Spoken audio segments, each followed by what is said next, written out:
आप देख रहे हैं गरीब की आवाज़। चलते हैं न्यूज़ बुलेटिन की तरफ। इरशाद खोसा सीईओ गरीब की आवाज़ के मुताबिक आम आदमी तहरीक पाकिस्तान के सरबराह राशिदा भट्ट ने कहा, मैंने तोसा ख्वाजा शराज रुपोश अवाम आज भी सड़कों पर गैस बंदिश का दरीना मसला फेडरल गवर्नमेंट का मसला हल कराने में अदम दिलचस्पी का इजहार।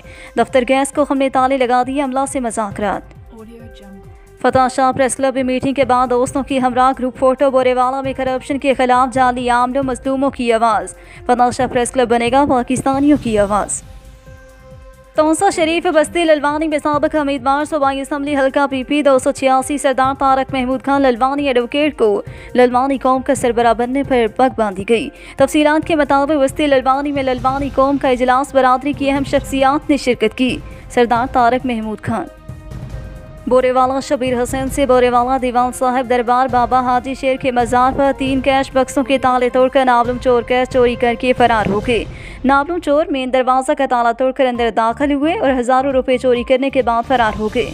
इत्तला पर SHO साहूकार शाहिद इसाक मौका पर पहुँच गए और कार्रवाई का आगाज़ कर दिया है। तारीख में पहली बार बाबा हाजी शेर के मज़ार के अंदर ताले तोड़कर कैश चोरी की वारदात सामने आई है। मज़ीद खबरों और अपडेट्स के लिए गरीब की आवाज़ के चैनल को सब्सक्राइब कीजिए।